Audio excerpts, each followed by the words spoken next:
Si estás aquí en la Florida y tienes un accidente de tránsito, te resbalas o tienes una caída en un lugar público, mi recomendación es que la primera llamada que hagas sea al abogado Jared Spinger. Él va a tomar por ti las decisiones legales necesarias y además te va a asesorar en cuanto a los gastos médicos. Jared tiene 17 años de experiencia como abogado de accidentes en la Florida y personalmente sufrió un accidente de tránsito que casi le cuesta la vida. Nadie como Jared para conocer el viacrucis que puede derivarse de un accidente. La ley te protege en caso de un accidente, no importa tu estatus migratorio. Jared Spinger defiende tu derecho a ser recompensado de manera justa. Y si Jared no gana tu caso, no pagarás nada. Así que no lo dudes. Llama al abogado Jared Spinger. No tienes nada que perder y mucho que ganar. Llámalo ahora mismo al 1-833-LESIONADO. Te van a atender las 24 horas del día en inglés y en español. Llama a Jared incluso antes de comunicarte con tu compañía de seguro. Yo sé por qué te lo digo. Buenas noches, bienvenidos a Agárrate. Hoy es martes 21 de junio del año 2022 y yo quiero hacerte la recomendación que siempre hago cuando alguien me pregunta cómo venir a Estados Unidos y tener un estatus migratorio.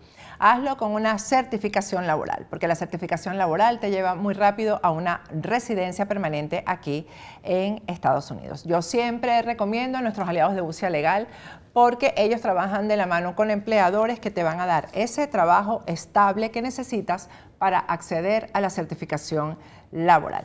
En pantalla tienes un número de WhatsApp para que les escribas y ellos te van a dar una cita, la primera cita totalmente gratis.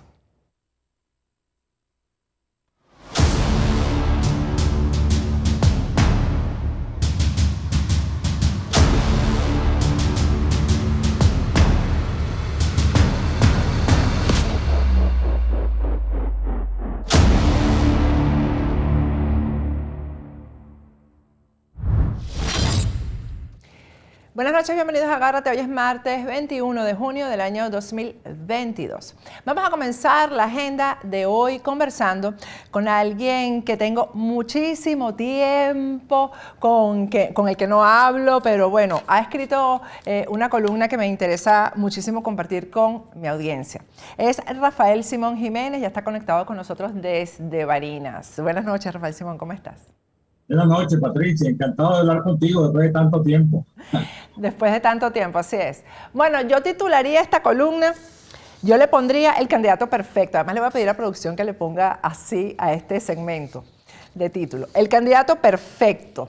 Porque, bueno, siempre hablamos de los errores de la oposición, pero nunca se dice, o por lo menos la gente se queja de que no se dan soluciones, Rafael Simón.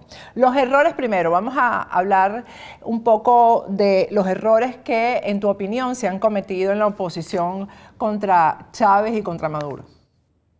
Mira, cuando uno va a trazar una estrategia, y esto es del ABC de la política, esto no necesita ninguna profundidad, ninguna densidad de conceptos, uno tiene que valorar por lo menos tres cosas. En primer lugar, la correlación de fuerza. Cuando digo correlación de fuerza, digo qué tiene el adversario, qué tienes tú como respaldo, incluso qué factores se pueden neutralizar. En segundo lugar, tienes que valorar el contexto, o sea, la situación en la que se va a producir. Y tercero, tienes que valorar tus propias capacidades ya de movilización, de activación, de recoger, por ejemplo, en el caso venezolano, cómo hacer para traducir ese inmenso rechazo, ese inmenso descontento que expresan todos los sondeos de opinión con relación al gobierno y que no se materializa tampoco en un apoyo a ninguno de los factores de la oposición. Entonces yo hacía allí una especie de ruta, porque es que nos hemos equivocado muchísimas veces, incluso me atrevo hasta a decirlo en plural, para no estar pontificando. Toda esta terrible situación que estamos viviendo los venezolanos tiene dos responsabilidades. Una primerísima, una protuberante, una principal, que es la de un gobierno que ha destruido a Venezuela y que ha producido una terrible situación, un holocausto económico, social, institucional, moral, pero también una corresponsabilidad en una fuerza de oposición que tiene 23 años, voy a decirlo, con un venezolanín sin dar pie con bola. Sí, es uno tras otro, estrategia fallida, y lo peor, porque yo siempre digo, Patricia, que nosotros los seres humanos somos imperfectos por naturaleza. Dios, según Los que creemos en Dios se reservó la perfección para Él y nos hizo a nosotros imperfectos.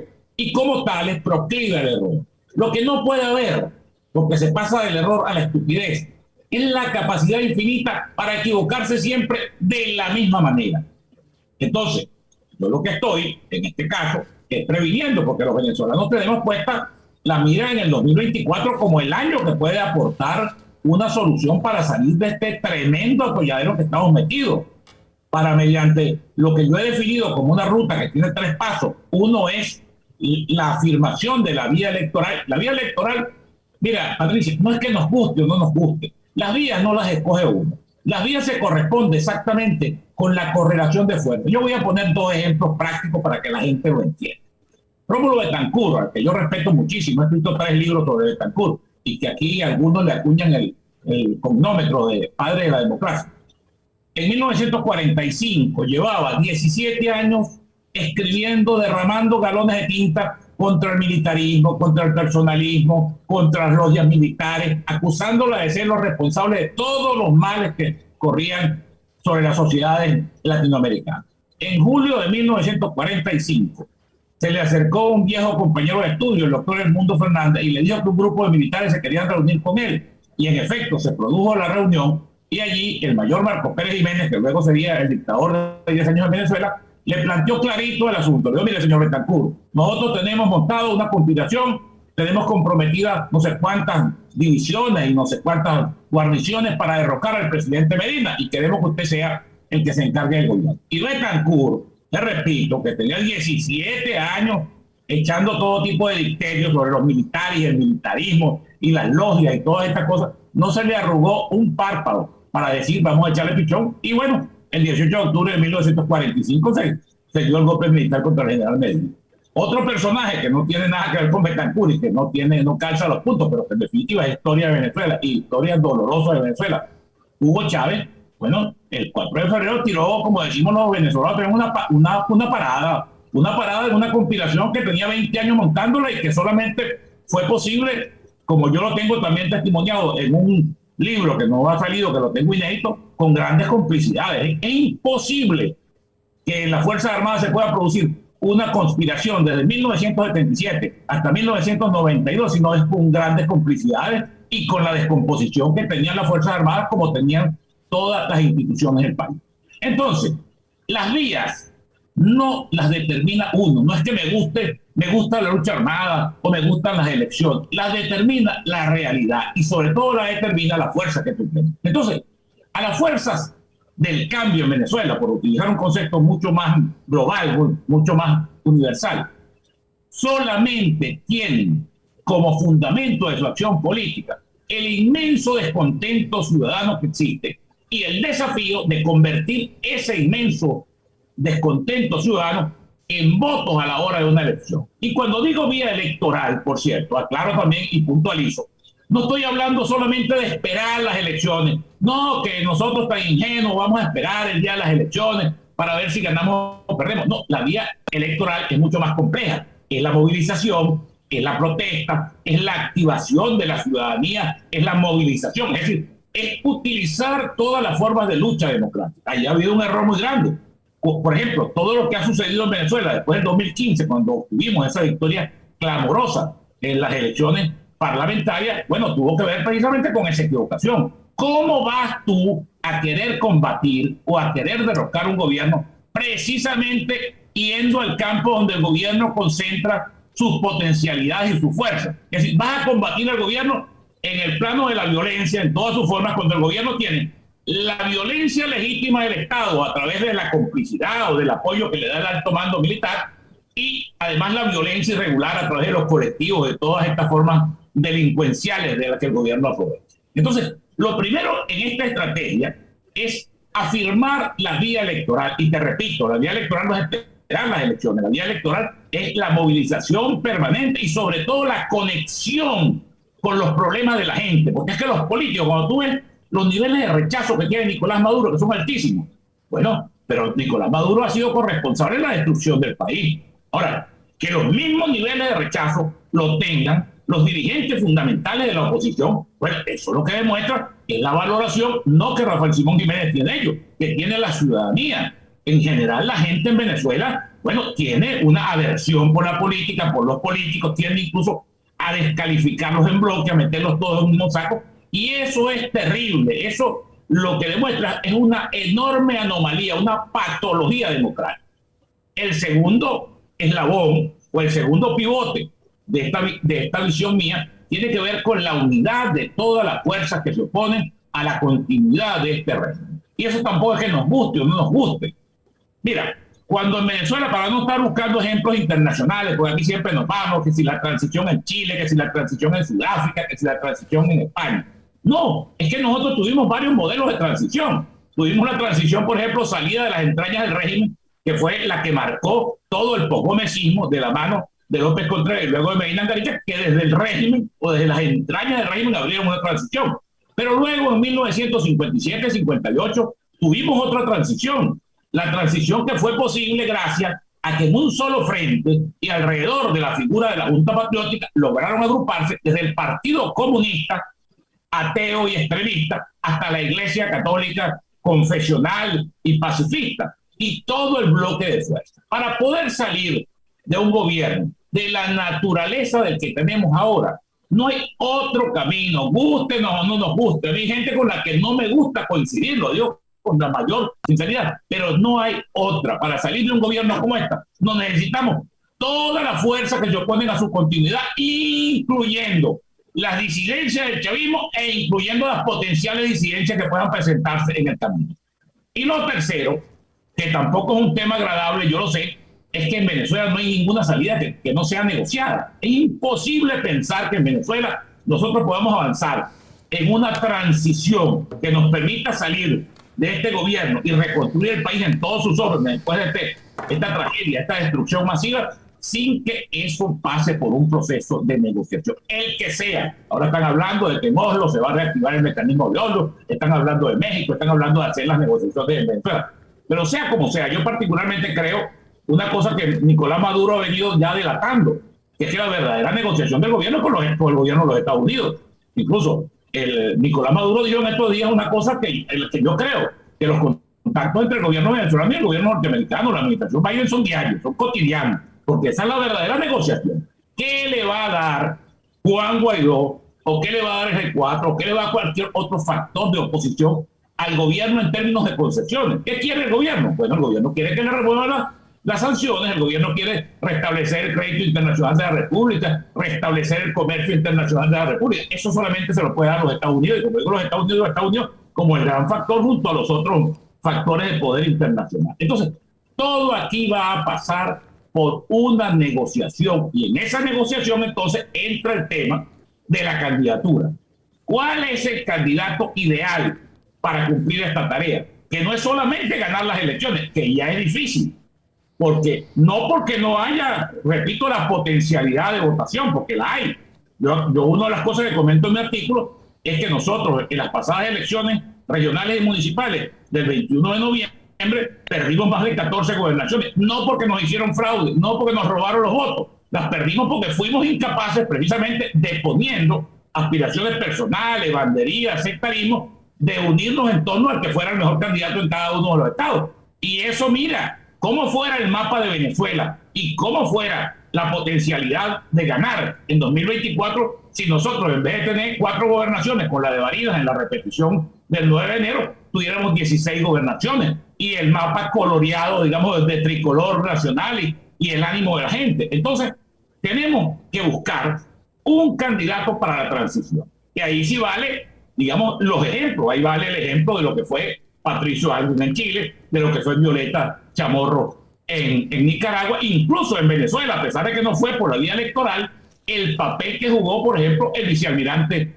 Larrazábal en todo lo que fue la transición a la democracia en 1958. Y eso no se va a resolver en unas elecciones primarias de cualquier naturaleza, cerradas, abiertas, parciales, con más de 40 candidatos que se han postulado, un ejercicio de irresponsabilidad tremenda, porque ese candidato casi que tiene que ser un candidato probeta. Yo creo que lo hay, pero tiene que ser un candidato, digamos, muy estudiado, muy bien planteado, porque tiene tres desafíos.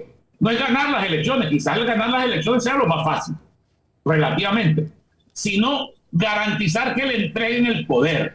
El chavismo no va a entregar el poder, y eso, mira, eso está cantado, eso lo sabemos todos los que estamos aquí y todos los que nos están oyendo. El chavismo no va a entregar el poder, sino con si tuviera que entregarlo, ellos van a hacer todo lo posible por no entregarlo, por supuesto. Además, eso lo dicen expresamente, bueno, todos sus voceros. Pero si tuvieran que entregarlo, ellos tienen que entregarlo con una garantía, con una seguridad, es decir, con una persona que sea capaz, junto con todos los entendimientos y todos los consensos y todas las negociaciones que puedan hacerse previamente, de garantizarle su espacio político. Y después, tú te imaginas lo que significa gobernar a Venezuela en la etapa del postchavismo.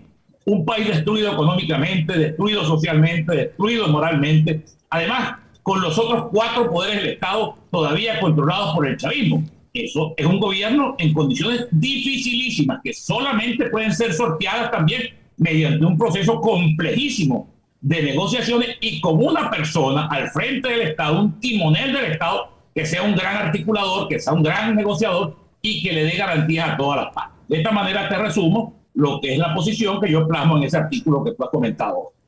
Ahora vengo yo. Ajá, dele. Yo vengo con preguntas, ¿no? Primero, Rafael Simón, estamos hablando de que las negociaciones del régimen son con Estados Unidos, porque realmente es Estados Unidos el que le puede resolver su problema. Entonces, el régimen pide, Estados Unidos le da, pero ¿qué da el régimen a cambio? Porque hasta ahora no ha dado absolutamente nada, ni siquiera ha soltado un preso político. Bueno, le soltó 2 al principio. La gente está injustamente, los americanos o los que son ciudadanos americanos que están presos por el tema. Pero eso no beneficia a los venezolanos, aunque suene mal decirlo.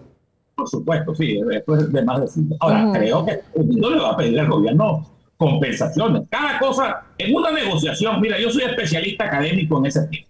Las negociaciones son, y esto no tiene ninguna complejidad, toma y da. Ajá, por eso, ¿cuál es el dame del chavismo? O de Maduro, pues.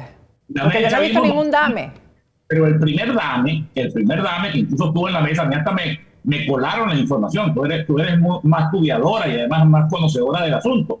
Pero incluso Estados Unidos le había abierto el camino a Venezuela de la posibilidad de que fuera invitada a la Cumbre de las Américas si se instalaba antes cualquier mecanismo de estos de negociación que Estados Unidos está buscando. Lo que pasa es que el gobierno venezolano también tiene contradicciones dentro de sí mismo, porque el gobierno, eso lo escribí yo en enero, Patricia, el gobierno está en un laberinto y está en una encrucijada. Dentro del chavismo, madurismo, dentro de todo lo que es gobierno, hay 2 posiciones muy claramente delimitadas.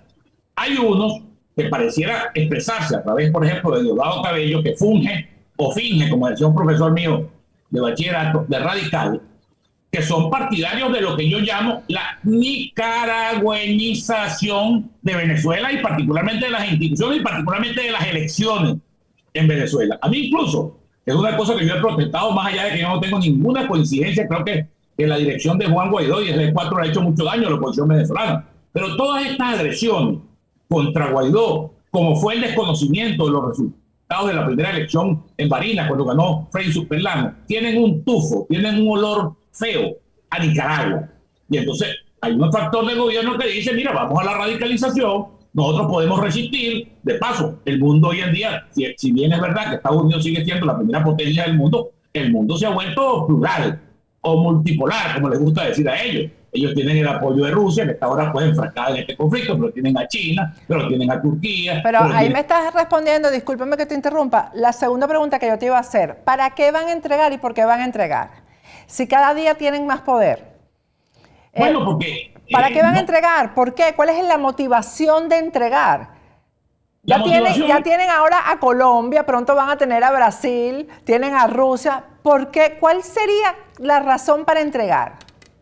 Es que ellos no están pensando en entregar. Ellos, la opción B, distinta, nicaragüenización, que sería ir a unas elecciones que nunca serían. Eso es una exigencia. Yo no sé si la oposición cree en algún momento, pero yo estoy absolutamente convencido que con el chavismo es imposible que hayan elecciones igualitarias. Sí, Mira, el ventajismo, el abuso del poder, la utilización de los dineros públicos, las presiones, las coacciones, la violencia, eso sigue el chavismo como la cola al perro. Eso es un ingrediente esencial de su presencia en la política venezolana desde que consolidaron su actuación, digamos, en Venezuela. Ahora, ¿qué es lo que tú puedes lograr? Que sí puedes lograr. Bueno, que los votos se cuenten como se tienen que contar. ¿Pero cómo se logra eso?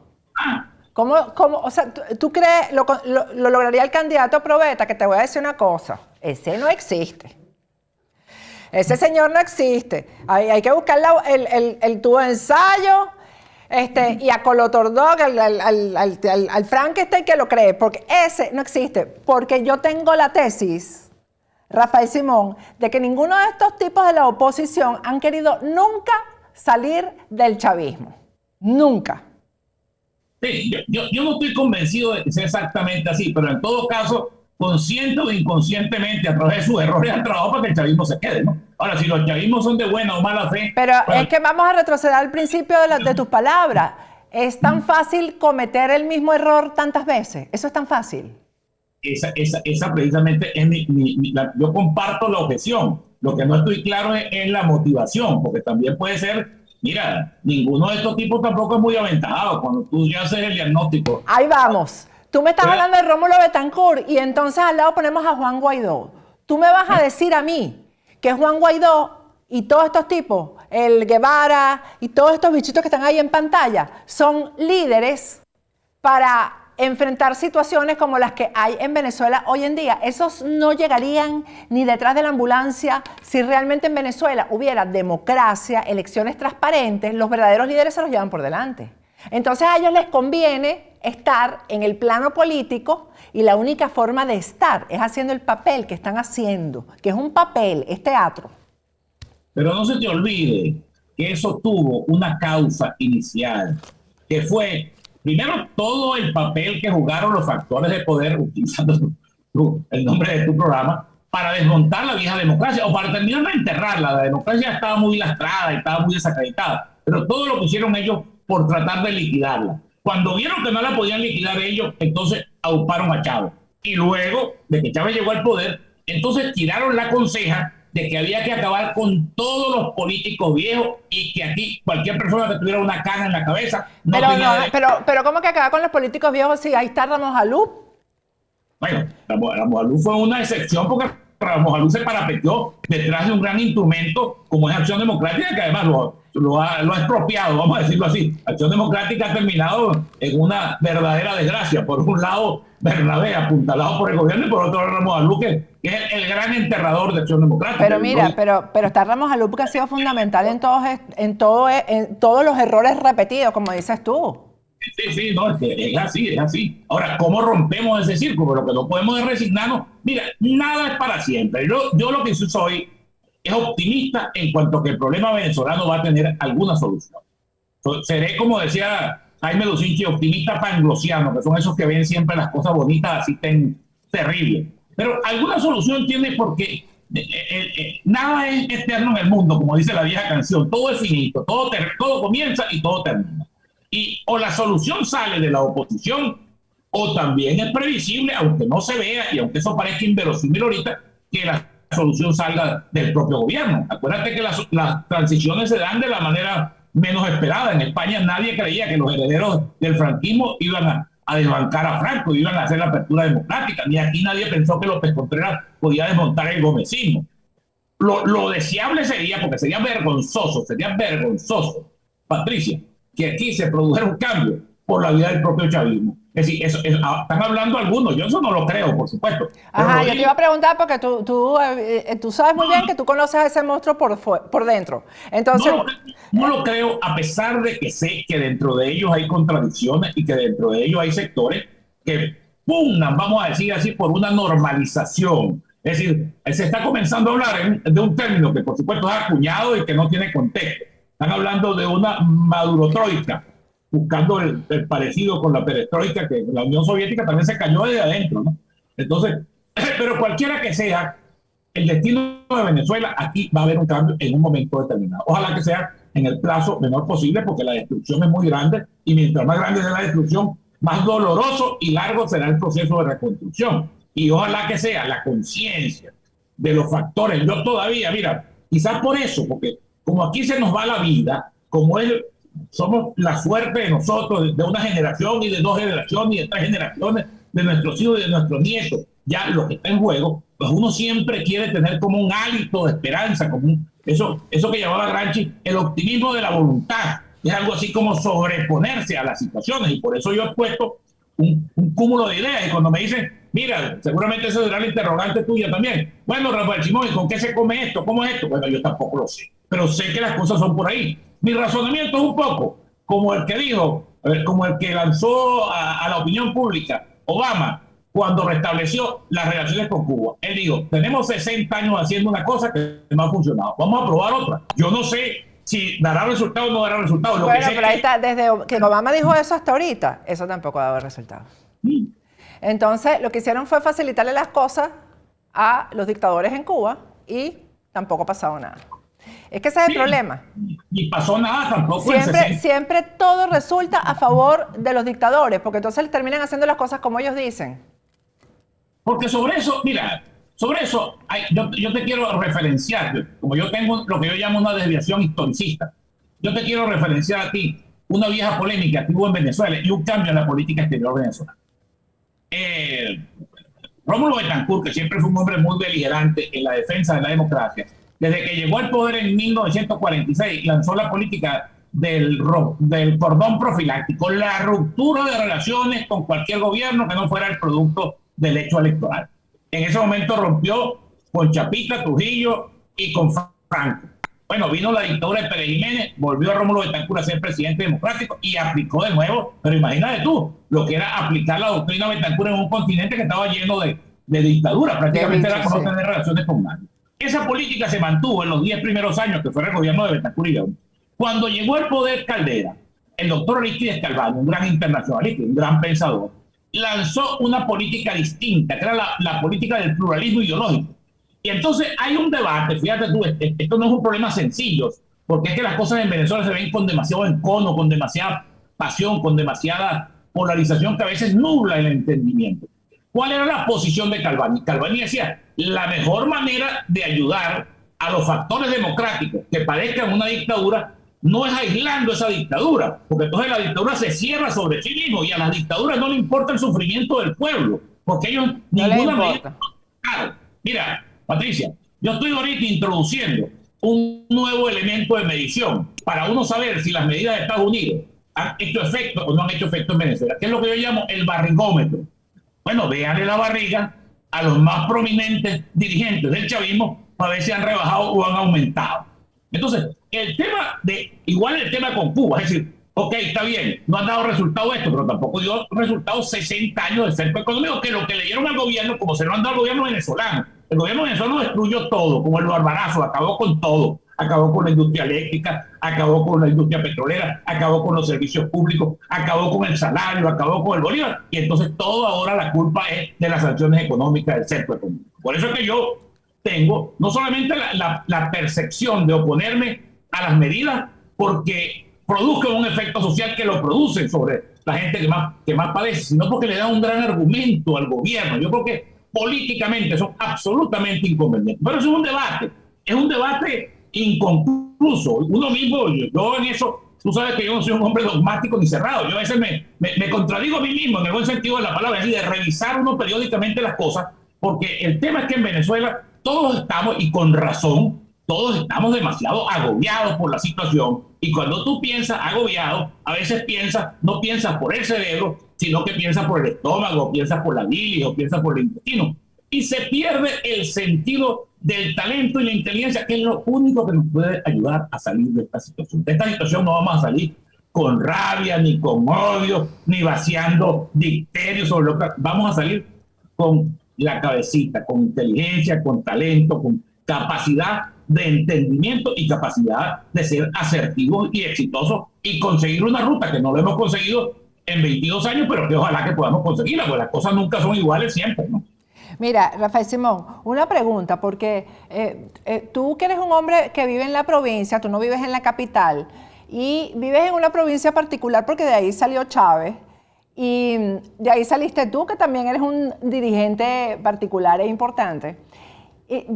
¿Por qué hay que buscar la probeta para ser el candidato? Y en Venezuela no se ha generado liderazgo de verdad, valiente, puro, sino estos muchachos chicos que realmente, o sea, no, nada que ver. Entonces, ¿por qué? ¿Qué ha pasado ahí? Porque también hay que analizar y estudiar ese error.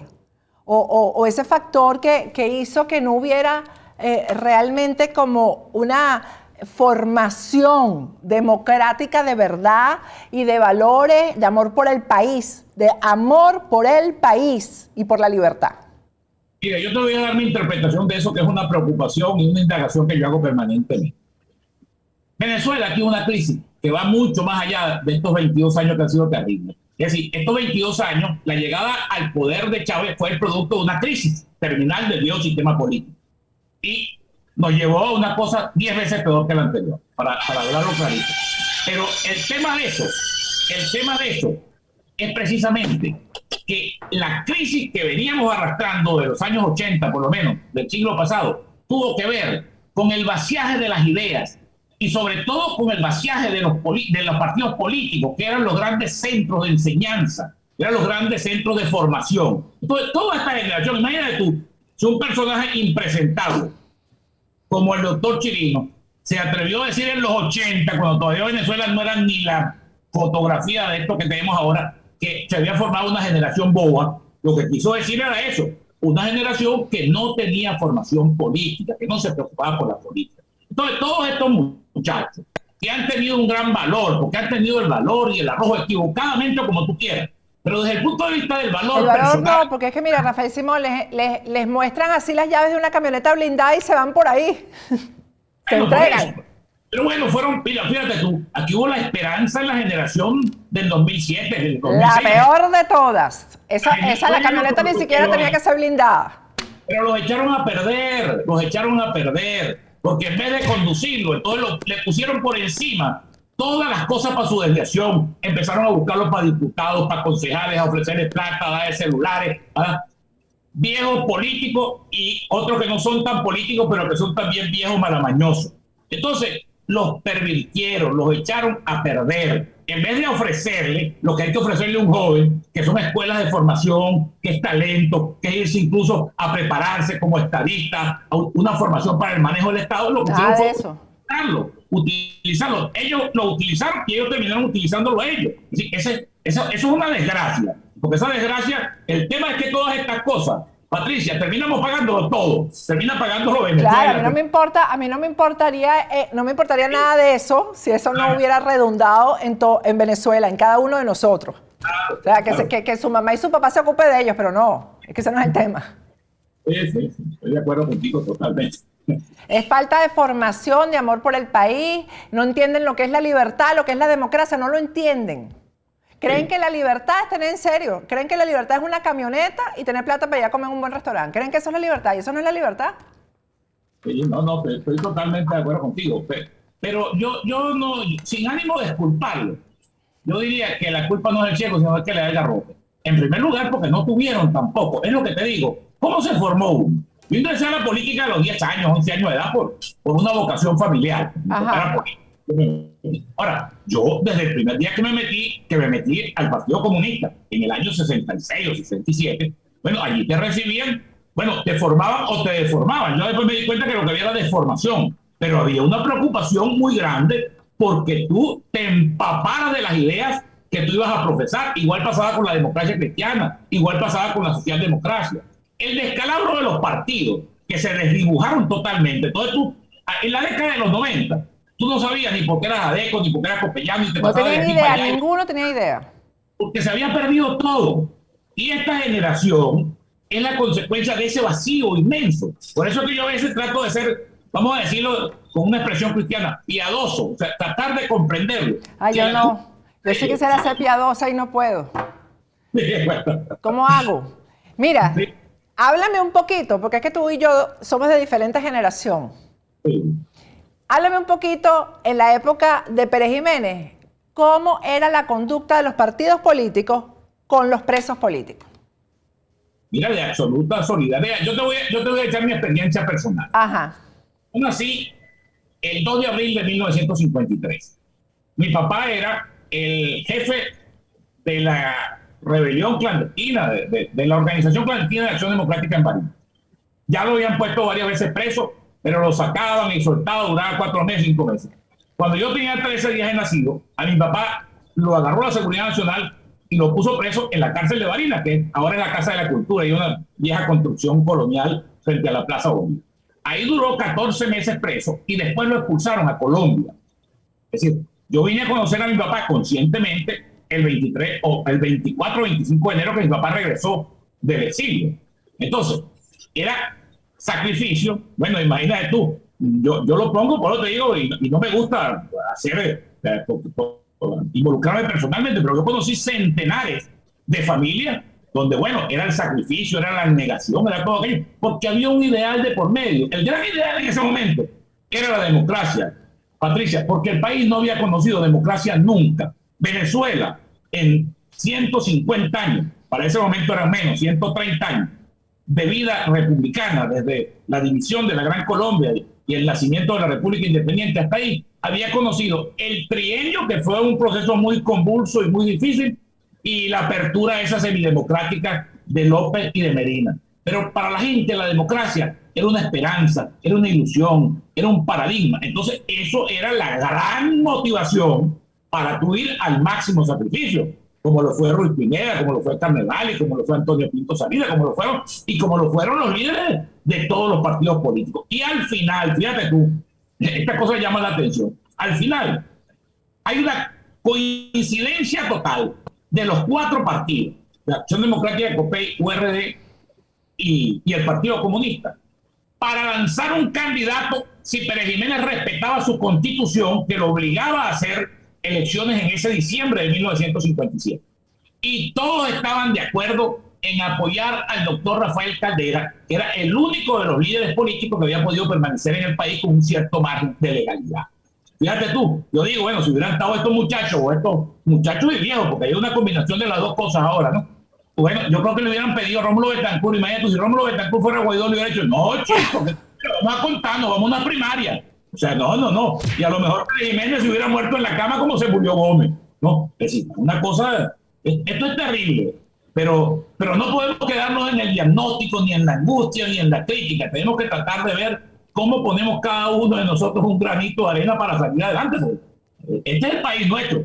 Tú estás afuera, pero tú estás adentro, porque los venezolanos tenemos tanto sentido de pertenencia que los que están afuera piensan más en Venezuela que nosotros mismos, que con la angustia del día a día y de resolver a veces perdemos. Yo me informo a veces por mis hijos, me informo de las cosas de Venezuela, porque uno vive en esta agobiante cotidianidad, pero los que están afuera, porque Venezuela siempre fue un país, primero un país receptor, donde nadie se acostumbró a emigrar, y después un país, chico, con un gran sentido. Nosotros nos creamos dentro de la visión de que Venezuela es la cosa más bella del mundo, como en efecto lo fue en algún tiempo, ¿no? Así es. Bueno, me encantó hablar contigo, Rafael Simón. Ojalá esos muchachos de la generación del 2007 nunca escucharon testimonios como este, nunca se sentaron a hablar con los mayores, porque sabes que hay ese desprecio por los mayores, ¿no? No, y lo peor, perdona que te interrumpa, no es que no aprenden, es que no quieren aprender. Yo tengo lo que yo llamo, pues yo fui maestro de escuela en mi juventud. Yo trabajé en un barrio popular de Baruta, el barrio La Palomera, que todo el mundo lo conoce allí.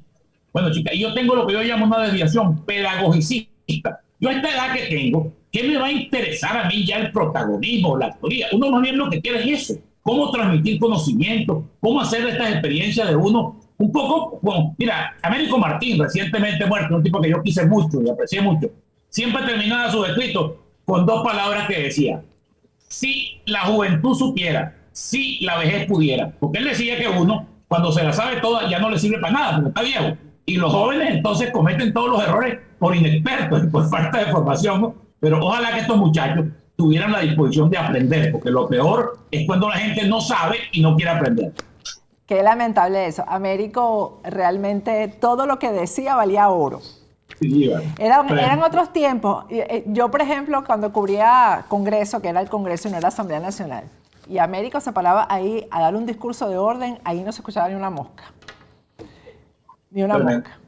Eran otros tiempos. Imagínate lo que se escucha ahí ahora en esa Asamblea Nacional. Dios mío. Esta tarde estaba viendo, por cierto, un debate, eso da vergüenza, da pena ajena. Vergüenza, vergüenza. Gracias, Rafael Simón, que se repita. Un abrazo, Patricia. Vamos a ir a un corte y ya regresamos con Agárrate.